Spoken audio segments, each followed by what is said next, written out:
కొన్ని దశాబ్దాలుగా నేను హిందీ సాహిత్యంలో మీ పుస్తకాలపై కొందరు పరిశోధనలు చేశారు. వాళ్ళు ఇంటర్వ్యూ పోయే ముందు పర్మిషన్ తీసుకుంటారు.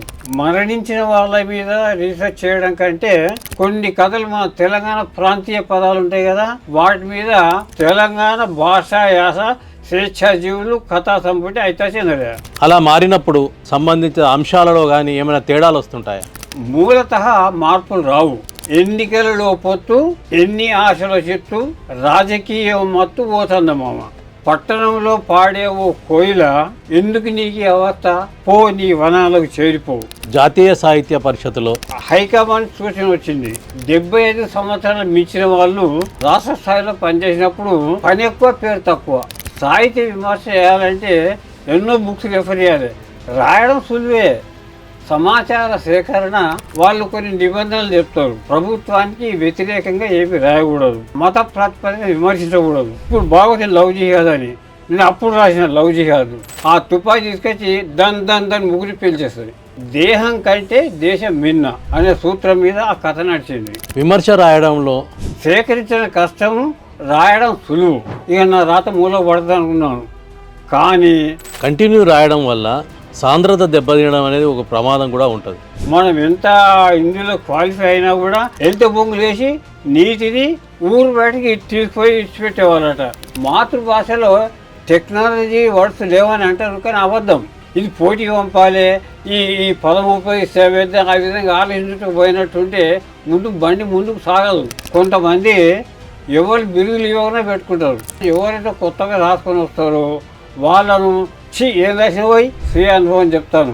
ఆడపిల్ల నవల రాసినప్పుడు welcome real talk with AK.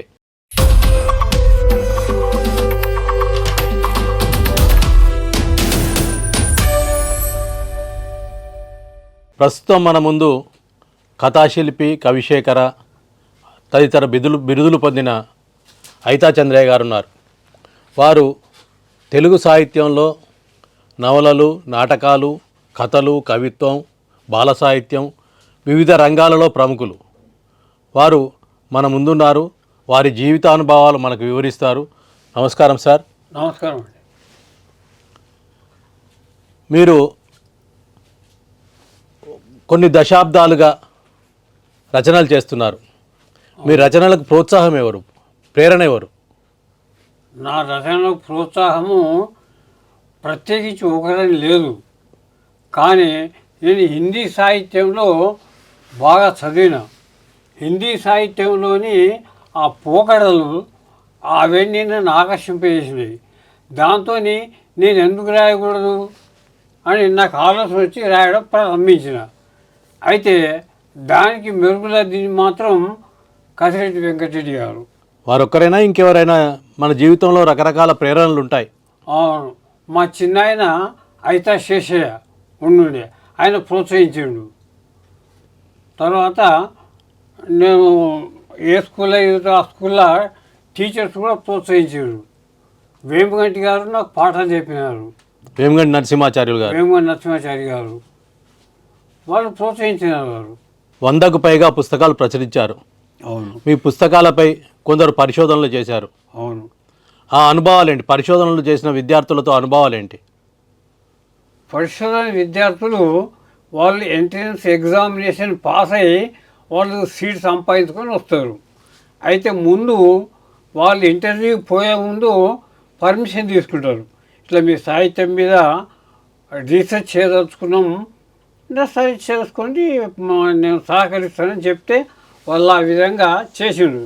అయితే మరణించిన వాళ్ళ మీద రీసెర్చ్ చేయడం కంటే బ్రతుకున్న వాళ్ళ మీద రీసెర్చ్ చేయడం కొంచెం సౌకర్యంగా ఉంటుంది. ఎందుకంటే ఏం డౌట్ వచ్చినా కూడా వీళ్ళని అడగవచ్చు. అది వాళ్ళు నాకు చెప్పిన అభిప్రాయం అన్నమాట. క్లారిఫై చేసుకోవచ్చు, ఎప్పటికప్పుడు క్లారిఫై చేసుకోవచ్చు. ఏ డౌట్ వచ్చినా ఫోన్లో అడగవచ్చు.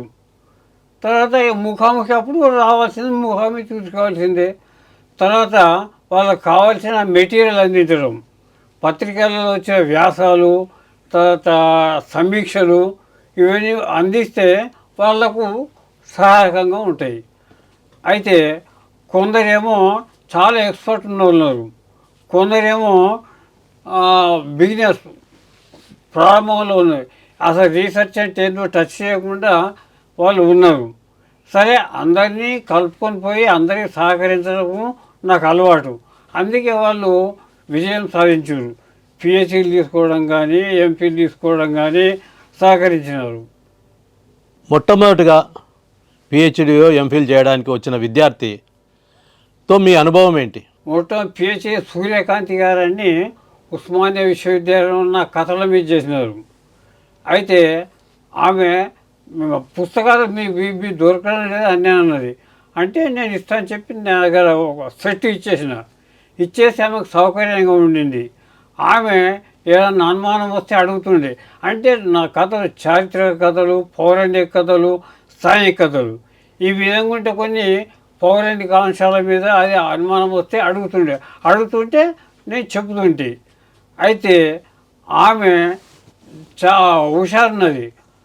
ఆమె థీసిస్ 5 ఏళ్ళు అంటే 4 ఏళ్ళ వరకే సబ్మిట్ చేసింది.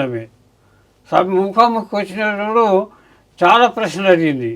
నేను నాకు తోచిన జవాబులు ఇచ్చిన. అది కూడా ఆ థీసిస్లో రికార్డ్ చేసి ఉంది.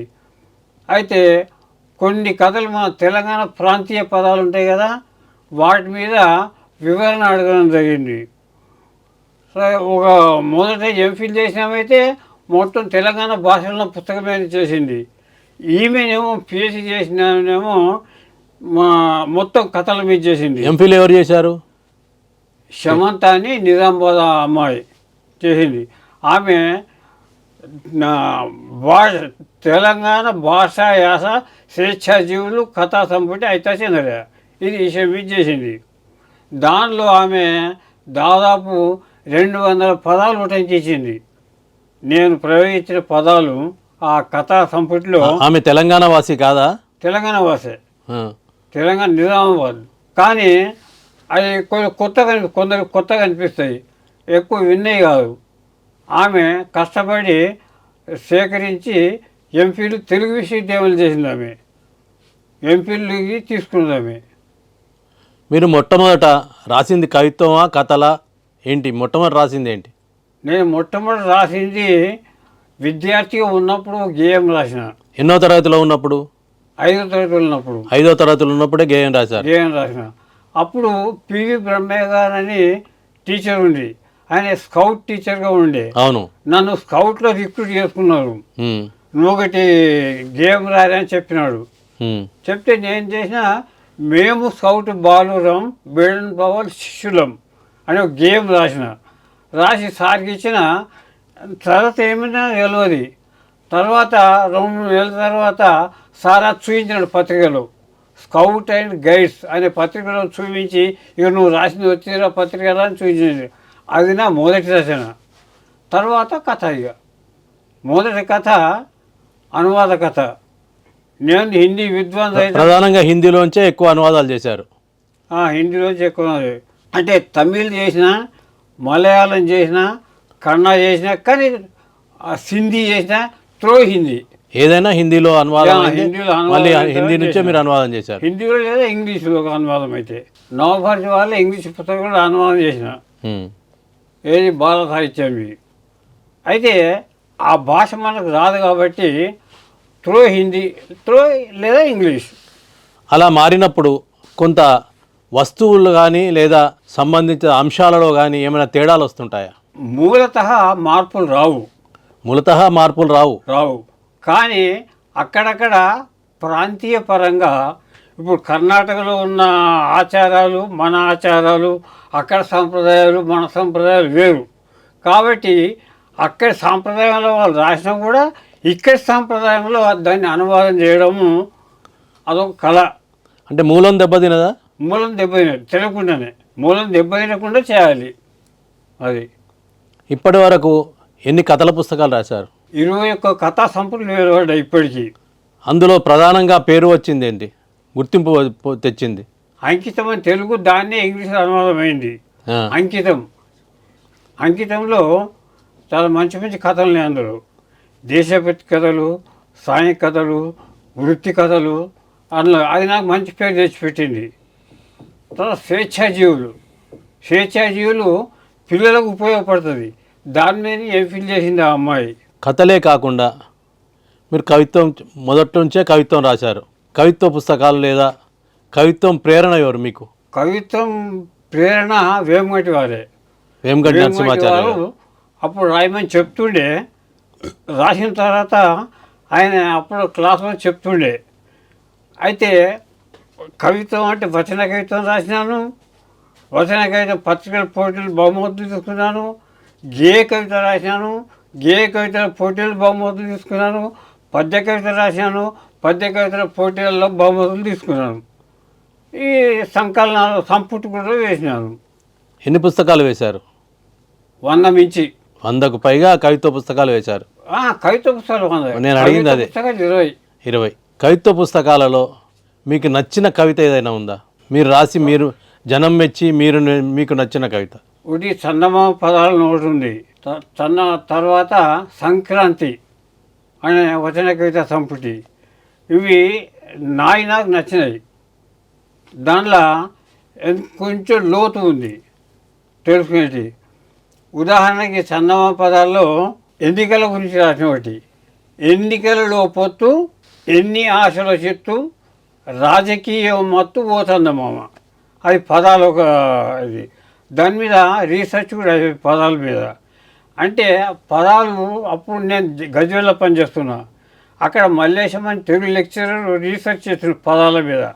అప్పటి వరకు 16 మాత్రమే వచ్చినాయి పదాలు తెలుగులో. ఆ 16లో నాదొకటి. అది దానికి ప్రత్యేకమైన స్థానం ఉంది. తర్వాత సంక్రాంతి అనేది దానిలో కవితలు బాగా నచ్చినాయి. ఒక చిన్నది 2 లైన్లు వినిపిస్తాను.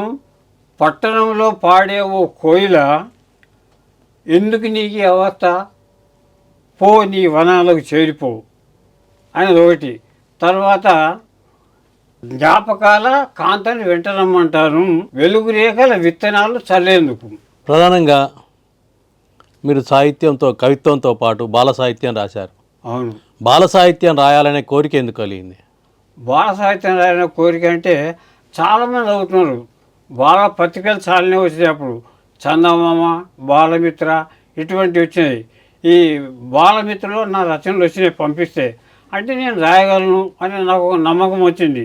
ఆ తర్వాత ఒక పబ్లిషర్స్ ఒకటేమో నవయుగ పబ్లిషర్స్, వాళ్ళు పిల్లలై 6 ఒరిజినల్ రాసిన 6 అనువాదం చేయించిన. తర్వాత ఈ విజయవాడ పబ్లిషరు ఆయనే 18 పుస్తకాలు రాయించుకున్నతోని. దాంట్లో 13 బాలలై, మిగతాయి ఇతరములు. అంటే తెలంగాణ గుహలు, తెలంగాణ విముక్తి పోరాటము ఇలాంటి మొత్తం మీద ఆయన రాయించుకుంటే రాసిచ్చినాను. తర్వాత పిల్లల నవలలు 3 వచ్చినాయి. పబ్లిష్ వేసిన 2 పబ్లిష్ వేసినాయి, నేను ఒకటి వేసుకున్నాను. ఆ విధంగా సాహిత్య కృషి కొనసాగుతుంది. మీరు జాతీయ సాహిత్య పరిషత్తులో వివిధ దశల్లో పనిచేశారు. అవును. ఆ అనుభవాలు ఏంటి? జాతీయ సాహిత్య పరిషత్తులో రాష్ట్ర ఉపాధ్యక్షుడి వరకు పనిచేసినాను. సిద్దిపేట శాఖ వ్యవస్థాపక కార్యదర్శిగా, అక్కడి నుంచి అంతర్జాతీయ పోతూ రాష్ట్ర ఉపాధ్యక్షుడిగా పనిచేసినాను. ఉపాధ్యక్షుడిగా పనిచేసిన తర్వాత ఒక హైకమాండ్ సూచన వచ్చింది. 75 సంవత్సరాలు మించిన వాళ్ళు బాధ్యతలు తీసుకోవద్దని. దాని ఫలితంగా ఇప్పుడు నాకు బాధ్యత ఏం లేదు. కాకపోతే గౌరవాధ్యక్షుడు సిద్దిపేట శాఖకు కసిరెడ్డి గారు కూడా, ఆయనకు అఖిల భారత స్థాయిలో పనిచేసిన ఆయన కూడా బాధ్యత లేదు. ఆ సూచనతోని ఇప్పుడు బాధ్యత లేకుండా పనిచేస్తున్నాం. ఇప్పుడు పనిచేస్తున్న వాళ్ళు ఏ స్థాయిలో పనిచేసినప్పుడు మీరు ఎక్కువ ఆనందించారు? ఎక్కువగా మనము సాహిత్య సేవ చేసినాం అనే ఫీలింగ్ కలిగించిన పదవి? సిద్దిపేట శాఖలో పనిచేసినప్పుడే ఎక్కువ ఆనందం అనిపించింది. తర్వాత మా రాష్ట్ర స్థాయిలో పనిచేసినప్పుడు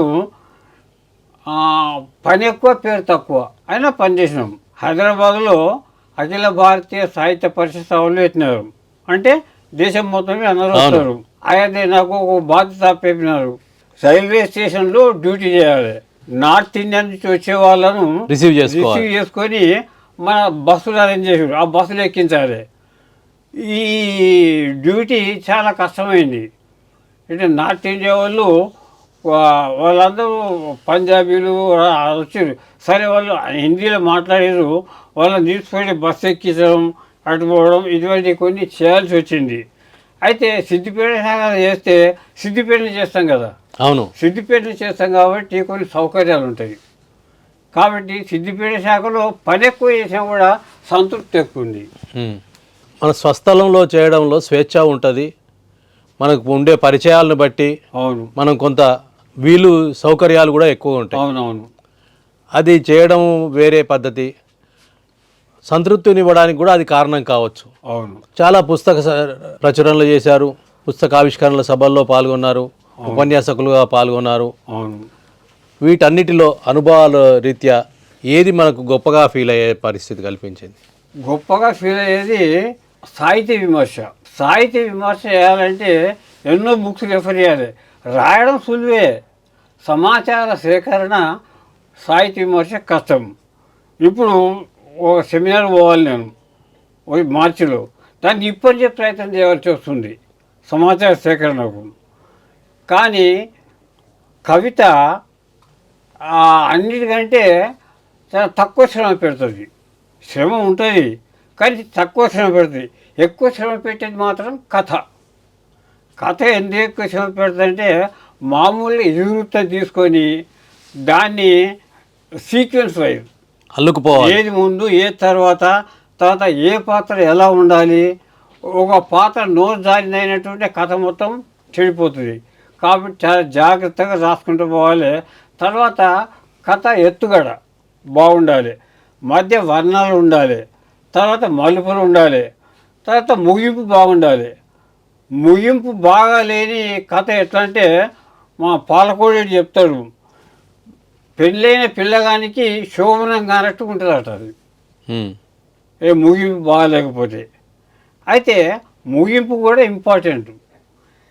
అందువల్ల కథ రాయడం కొంచెం కష్టం అనిపిస్తుంది. కథ రాయడం కంటే నవల రాయడం ఇంకా కష్టమేమో. నవల రాయడము కథ కంటే నవలనే కష్టం, ఎందుకంటే విస్తృతమైంది అది. కథనేమో జీవితంలో ఒక అంశాన్ని తీసుకుంటాం, నవలనేమో జీవితం మొత్తం వర్ణిస్తాం, మొత్తం చేయాలి. ఎందుకంటే ఈయన తప్పినా కూడా అందులో తీసుకునే అవకాశం ఉంటుంది. కానీ కష్టం ఎక్కువ, నవల రాయడంలో కష్టం ఎక్కువ ఉంటుంది. నవల రాయడం కంటే నాటకం రాయడం ఇంకా ఇబ్బందికరంగా ఉంటుంది. నాటకం రాయడం ఇబ్బంది, ఎందుకంటే కథ అనేది చెప్పేది ఉండదు, అలా పాత్రల ద్వారా చెప్పించాలి, పాత్రల ద్వారా పలికించాలి అన్నీ. ఇంకా రేడియో నాటికి ఇంకా కష్టం. రేడియో నాటిక అంటే దాంట్లో డైరెక్ట్గా పాత్ర కనిపించదు, మాటలే వినిపిస్తాయి. ఒక 26 రేడియో నాటకాలు రాసిన దాంట్లో ఈ పాత్రల పరిచయం ఉండాలి, పాత్రల నేపథ్యం ఉండాలి, కథ నడవాలి, ఇవన్నీ చూసుకుంటూ ఉండాలి. ఈయన ఏది బాగలేకపోయినా రేడియో వాళ్ళు అంగీకరించారు. వాళ్ళ కోసం ఒక ప్రత్యేక విధానం అనుసరించాల్సి ఉంటుంది. ఇంకోటి ఏంటంటే వాళ్ళు కొన్ని నిబంధనలు చెప్తారు, ప్రభుత్వానికి వ్యతిరేకంగా ఏమి రాయకూడదు, తర్వాత ఎవరిని మత ప్రాతిపదికన విమర్శించకూడదు, రాజకీయాలు ఉండొద్దు. ఇవన్నీ చెప్పేసరికి ఏమవుతుందంటే కేవలం కుటుంబ సమస్యలు మాత్రమే తీసుకొచ్చి వస్తుంది, మరో దారి లేదు. కాబట్టి దేశభక్తి కూడా కొన్ని తీసుకున్నాను. దేశభక్తి అంటే విజయదశమి అనే కథ రాసినాను, అది చాలా దానికి ప్రశంసలు వచ్చినాయి. లవ్ జిహాద్ అని అప్పుడు లేకుండే, ఇప్పుడు బాగుంది లవ్ జిహాద్ అని. నేను అప్పుడు రాసిన లవ్ జిహాద్. ఓ కళాశాల అమ్మాయిని పాకిస్తాన్ ఏజెంటు వాడు భారతీయుడిగా ఉండి ప్రేమించి పెళ్లి చేసుకుంటాడు.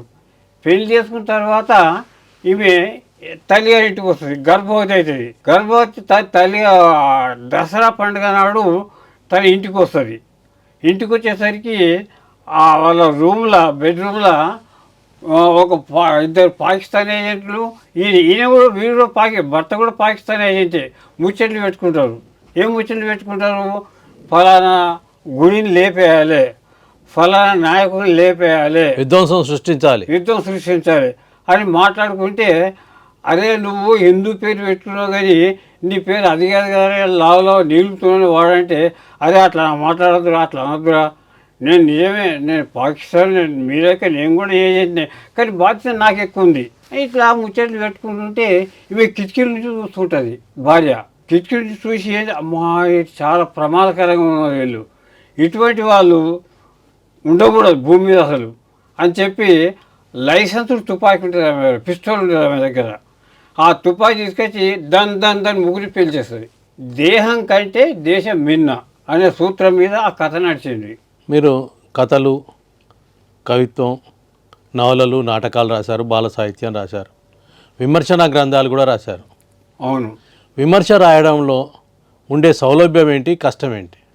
విమర్శనలో కష్టం ఏంటంటే సమాచార సేకరణ. సమాచార సేకరణ ఎందరో సంప్రదించవలసి వస్తుంది. రాయడం సులువు, రాసుకుంటూ వచ్చుగా. మామూలుగా మన అలంకారాలు పెద్ద వర్ణాలు అవసరం ఉండవు విమర్శలు. వివరణ కావాలి, దాన్ని సేకరించాలి. సేకరించిన కష్టము, రాయడం సులువు. కానీ వేరే ప్రక్రియ రాయడం కష్టము, సేకరించడం తక్కువ ఉంటుంది. పోస్టల్ క్లర్క్ నుంచి పోస్ట్ మాస్టర్ దాకా వివిధ హోదాల్లో పనిచేశారు. అవును. ఆ జీవిత అనుభవాలు ఏంటి? పోస్టల్ డిపార్ట్మెంట్ అంటే మన దేశంలో బ్యాంకింగ్ లాగా పోస్ట్ ఆఫీస్ పనిచేస్తుంటుంది. పోస్ట్ ఆఫీసులో ఏమాత్రం సమయం దొరకదు, వేరే వ్యవహారాలకు ఏమాత్రం సమయం దొరకదు. అయినా కూడా నేను రాయగలిగాను. ఎట్లా రాయగలిగానంటే ఒక పద్ధతి పెట్టుకున్నాను. రోజు పొద్దున్న లేవగానే స్నానం పూజ చేసుకోగానే ఒక గంట రాసుకోవాలి తప్పనిసరి. ఆ అలవాటు ఇప్పటి వరకు ఉన్నది. ఆ అలవాటు వల్ల ఏదో ఒకటి రాయాలి కదా, రాస్తూ పోయినా. తర్వాత కేంద్ర సాహిత్య అకాడమీ వాళ్ళు ట్రాన్స్లేషన్ బుక్స్ పంపుతారు, చాలా టైం చూస్తున్నారు అవి. అట్లా ఏ పనైనా కూడా రోజు పొద్దున నేను ఆ టైం పెడుతుంటే నేను గజ్జెల్ ట్రాన్స్ఫర్ అయినా. గజ్జెల్ ట్రాన్స్ఫర్ అయితే అక్కడ ఆఫీస్ 8:30కే. ఇక నా రాత మూలకు పడుతుంది అనుకున్నాను. కానీ నేను నిద్ర లేవడం గంట ముందు అలవాటు చేసుకున్నా, చేసి రాసుకుంటూ పోయినా. కాబట్టి ఆగలే, రాయడం ఆగలే, కంటిన్యూ అయిపోయింది అనమాట. అట్లా కంటిన్యూ రాయడం వల్ల సాంద్రత దెబ్బతినడం అనేది ఒక ప్రమాదం కూడా ఉంటుంది. ఈ సమయంలో రాయాలి, ఇది ముగించాలి అనేది అదేమైనా ఎప్పుడైనా ఏర్పడ్డదా అట్లా? అట్లా నాకు పెద్ద అనుభవం ఏం లేదు.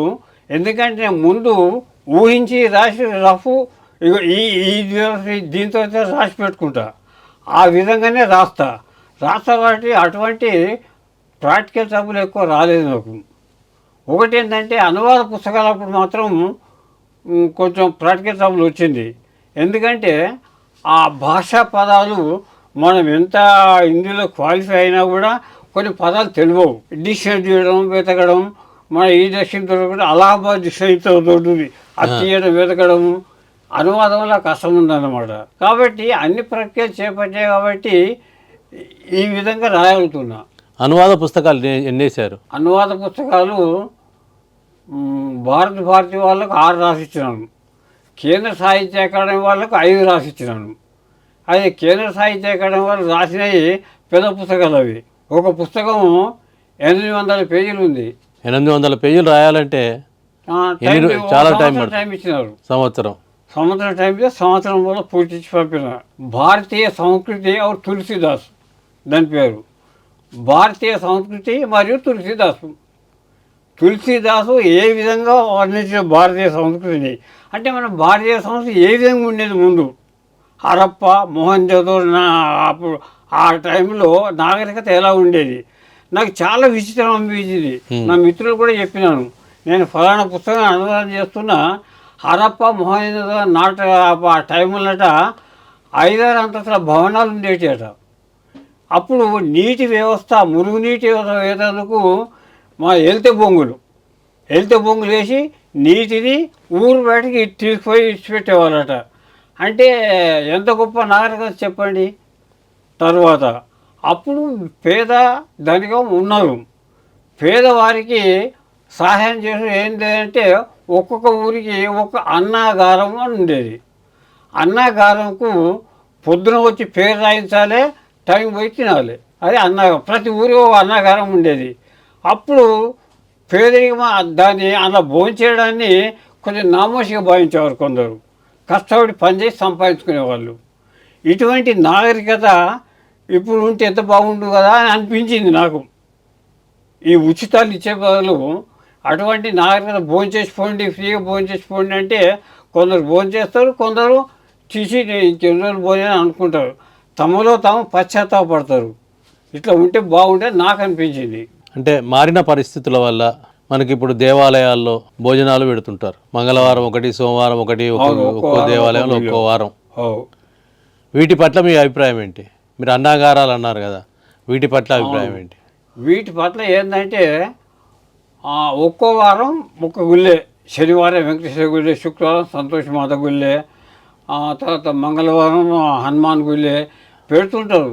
వీళ్ళు ప్రతి గుడికి తిరగాలి, ఫ్రీగా తిందామనుకునే వాళ్ళు. దాని బదులుగా సంపాదించుకుని తినే న్యాయం కదా అని ఆలోచన రావాలి వాళ్ళకు. అయినా ఇప్పుడు తింటున్నారు కొందరు అట్లా, కానీ తక్కువైపోయింది, రాను రాను తక్కువైపోయింది. ఆ విధంగా యాత్రికులకు, పేదలకు మాత్రమే ఉపయోగపడేది, దాన్ని దురుపయోగం చేస్తారు కొందరు. కానీ రాను రాను దురుపయోగం తగ్గుతుంది. ఇప్పుడు గుడి పక్క ఇల్లున్నా కూడా వాళ్ళు ఆ గుళ్ళే భోంచేస్తలేరు, ఇంట్లోనే భోంచేస్తున్నారు. రాను రాను అది ఒక నామోషిగా తయారైంది గుళ్ళ తినడం అనేది. కాబట్టి కొంత తగ్గుతుంది, అది మనం హర్షించదగిన విషయం. ఒకప్పుడు అన్నాగారాలు ఉండేవి, ధర్మసత్రాలు ఉండేవి. అంటే ఇతర ప్రాంతాల నుంచి, ఇతర గ్రామాల నుంచి వచ్చే వాళ్ళ కోసం ఉపయోగకరంగా ఉండేవి. ఇప్పుడు వాటి స్థానంలో లాడ్జీలు వచ్చినాయి, వ్యాపారాలు వచ్చినాయి, హోటళ్ళు వచ్చినాయి. ఏ పద్ధతి బాగుంటుందని మీరు ఫీల్ అవుతున్నారు? హోటల్లో ఉండడం డబ్బు కట్టి ఉండాలి. ఎందుకంటే సత్రాలు ఉండేవి, సత్రాలు కూడా నామకార్థం తీసుకునేవాళ్ళు. పెద్దమ్మ అనే పేదలసి పెద్దమ్మ వాళ్ళ అన్నం పెట్టేవాళ్ళు, నామమాత్రం తీసుకునేవాళ్ళు. ఇప్పుడు అన్నీ ధరలు బాగా పెరిగినాయి, అంటే డబ్బు ఎక్కువ ఖర్చు అవుతుంది. దానికంటే ఈ గుళ్ళల్లో భోజనం చేసింది నయమనిపిస్తుంది.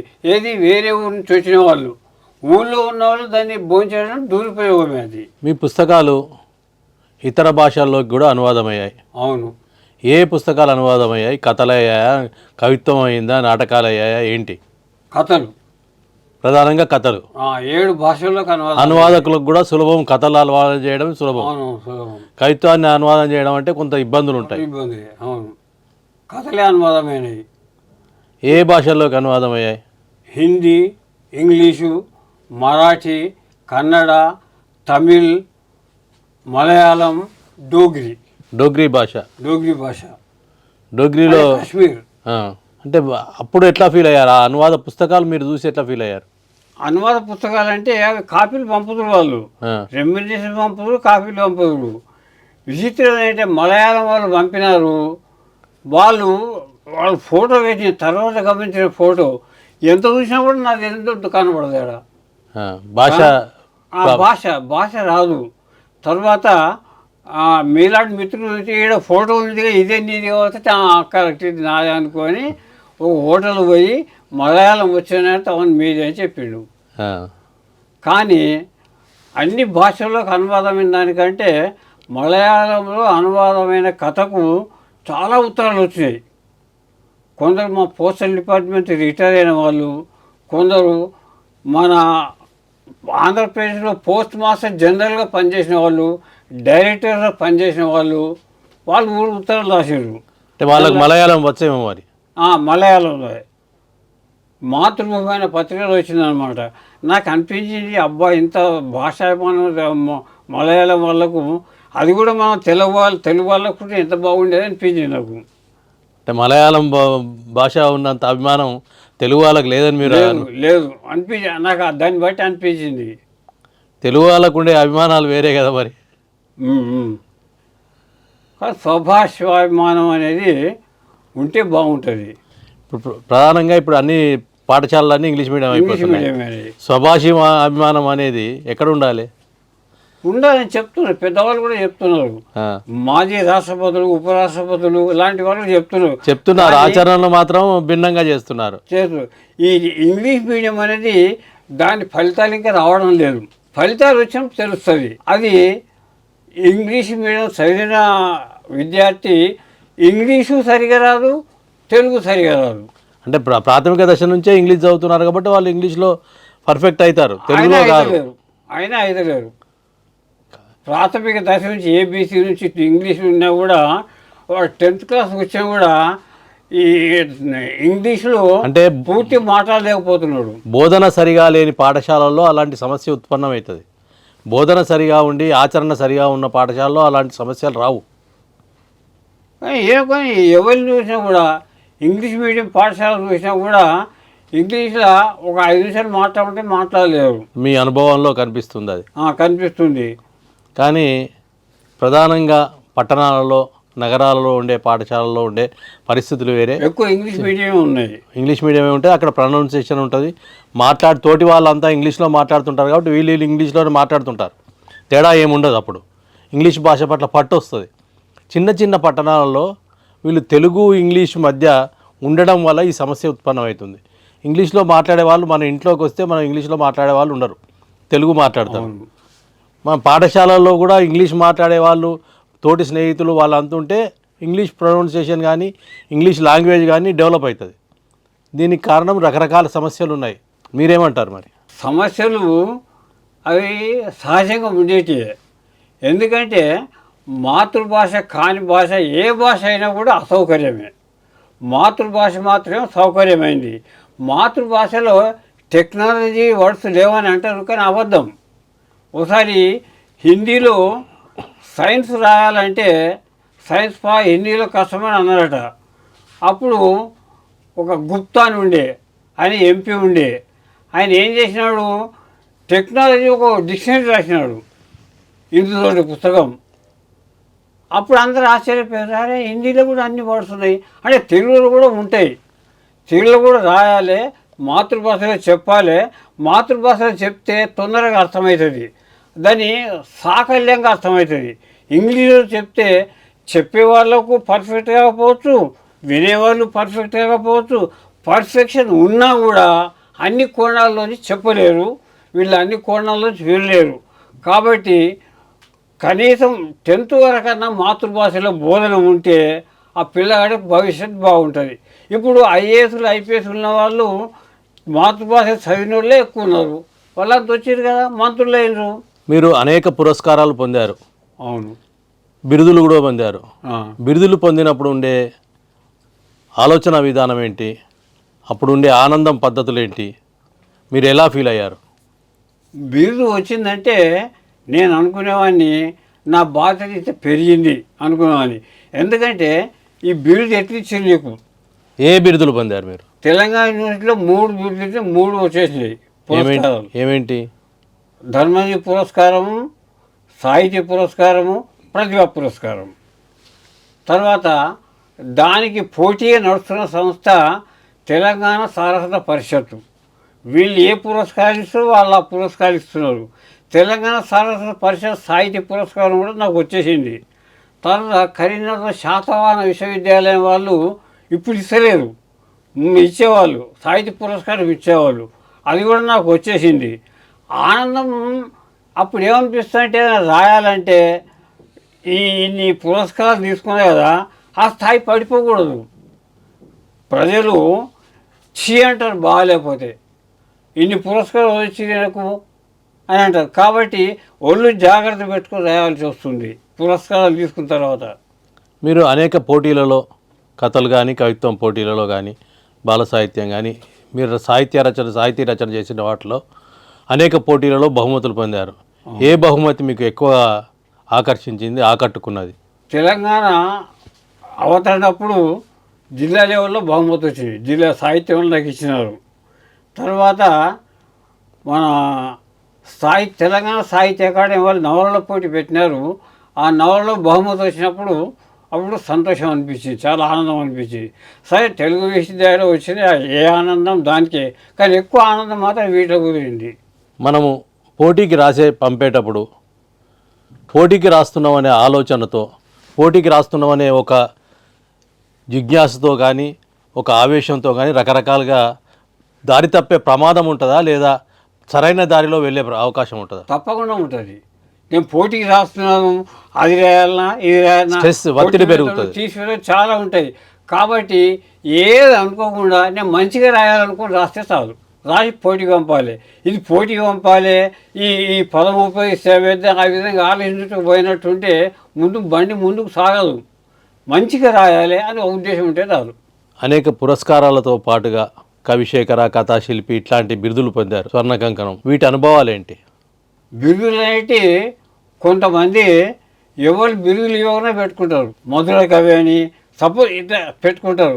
కానీ నేను మాత్రం ఎవరు రాతపూర్వకంగా బిరుదులు ఇస్తే మాత్రం పెట్టుకుంటున్నా. కవిశేఖర్ అనేవాళ్ళు ఇచ్చింది, కథాశిల్పి అనేది ఇచ్చింది, కవిశేఖర్ అనేది ఇచ్చింది. ఇవి ఇచ్చినవి మాత్రమే నేను పెట్టుకుంటున్నా. అవి కూడా అన్ని పెట్టుకుంటలేను. బిరుదులు అనేటివి మన ప్రజ్ఞకు కులమానంగా భావించకపోవచ్చు. వాళ్ళకు బాగా అనిపించింది కాబట్టి ఇచ్చినారు. ఉదాహరణ చెప్తాను. సంస్కృత పీఠం ఉంది వరంగల్లో, వాళ్ళు కరీంనగర్లో గుడి కట్టించినారు.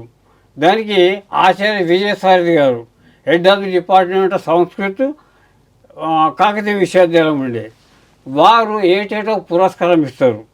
ఆ పురస్కారం ఇచ్చినట్టుంటే ఆయన పర్సనల్గా చూస్తాడు. అది బయోడేటా కానీ డౌట్ అయితే ఫోన్లో కానీ సంప్రదించి చూస్తాడు. ఎవరు చెప్పినా ఆయన వినడు. ఆయన మా నర్సగారి నరసింహ శర్మ గారి గురువు professor Vijayasarathi, head of the department of సంస్కృతిలో పనిచేసి రిటైర్ అయ్యాడు. ఆ పురస్కారం నాకు వచ్చింది. అప్పుడు ఆనందం చెప్పలేను నేను, ఎందుకంటే నా కృషిని అనే లెక్కలో తీసుకున్నాడు. విజయసారథి గారు ఆయన పోయి పాదాయి వందనం చేసినాను.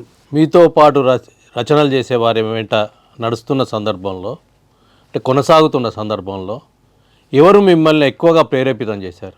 అందరూ బాగానే చేసినారు, బాగానే మెచ్చుకున్నారు. తర్వాత మెచ్చుకోవడం వేరే, కలిసి నడవడంలో సాన్నిహిత్యం పెరగచ్చు, విమర్శ పెరగచ్చు, లేదా మనం మార్చుకునే పద్ధతులు అనుసరించవచ్చు. ఇలాంటివి జరుగుతుంటాయి. నన్ను అనుసరించాలని కొందరు అనుసరిస్తున్నారు. మనల్ని ఇతరులు అనుసరించవచ్చు, ఇతరులను మనం కూడా అనుసరించవచ్చు. కానీ ఇప్పుడు మా ఆదర్శంగా తీసుకొని ముందు పోతున్నారు. మీకు ఉదాహరణ చెప్తే ఎన్నివేల రాజమౌళి ఉన్నాడు. ఎన్నివేల రాజమౌళి ఆయన మొదట రాసింది కవిత తీసుకొచ్చి నాకే చూపించినాడు. నేను బాగుందని ఎంకరేజ్ చేసినాను. దాంతో బాగా పికప్ అయినాడు. ఇప్పుడు ఉండాల రాయసం ఉన్నాడు, ఆయన రాత షురు చేసిన మొదటి. ఈ విధంగా వాళ్ళని ఎవరైతే కొత్తగా రాసుకొని వస్తారో వాళ్ళను ఏం రాసిన పోయి అని అనేవారు కూడా మన దగ్గర ఉండేటప్పుడు. ఇప్పుడు లేరు అనకూడదు. అట్లా వాళ్ళను ప్రోత్సహించాలి తప్ప వెనుకడు వేయద్దు. వెనుకడు వేస్తే పెరిగైపోతాడు, ప్రోత్సహిస్తే ముందడుగు వేస్తారు, పైకి వచ్చే అవకాశం ఉన్నది. కొత్తగా సాహిత్య రంగంలోకి వచ్చేవారి కోసం మీరు ఇచ్చే సలహా ఏంటి? కొత్తగా సాహిత్య రంగం వచ్చేవాళ్ళు అన్నింటికి తయారుగా ఉండాలి. ఉదాహరణకి ఒక కథ రాసి పంపిస్తాం, అది వాస్తు వస్తుంది.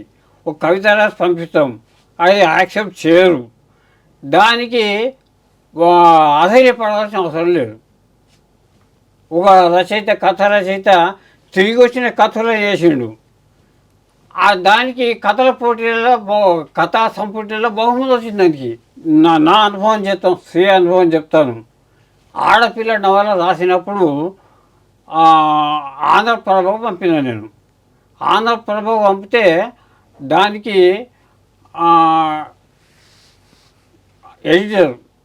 ఎడిటర్ ఉన్నాయనే ఆయన నాకు పరిచయం ఉన్నాయండి.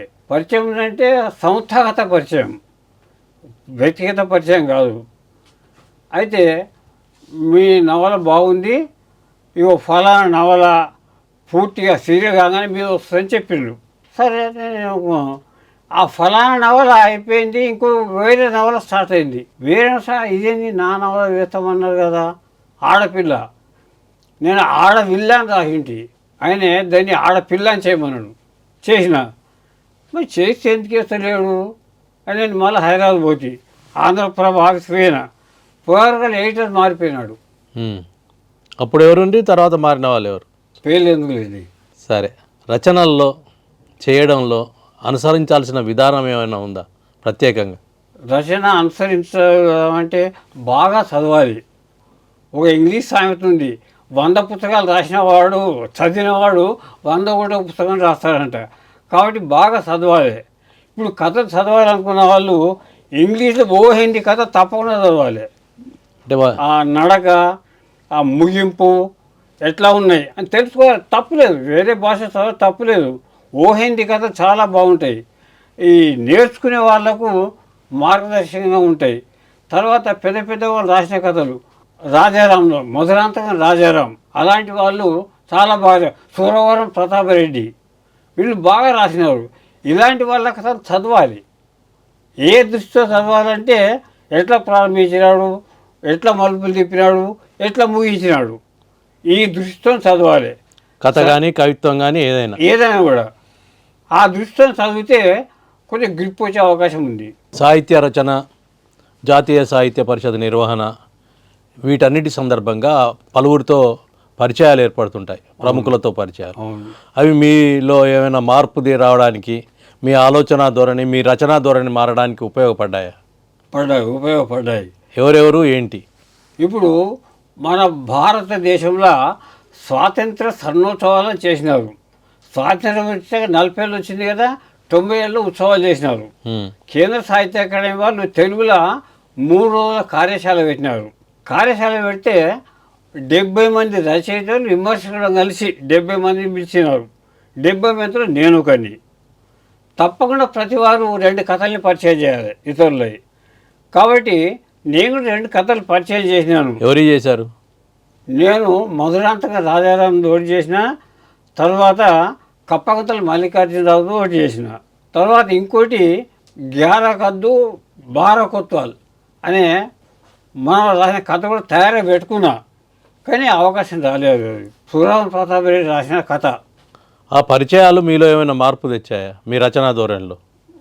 రచన ధోరణిలో మార్పు తెచ్చాయంటే వాకాటి పాండురంగారావు గారు నా ఓ పుస్తకానికి ముందుమాట రాసినారు. వాకాటి పాండురంగారావు గారు, మధురాంతక రాజారావు గారు తెలుగులో చాలా గొప్ప కథకులు. వాళ్ళిద్దరూ ఆ సమ్మేళనంలో కలుసుకున్నాం. భారత స్వాతంత్ర సన్నోత్సవాల సందర్భంగా కలుసుకున్నాం. వాళ్ళు రారపోరు అనుకుంటున్నారు.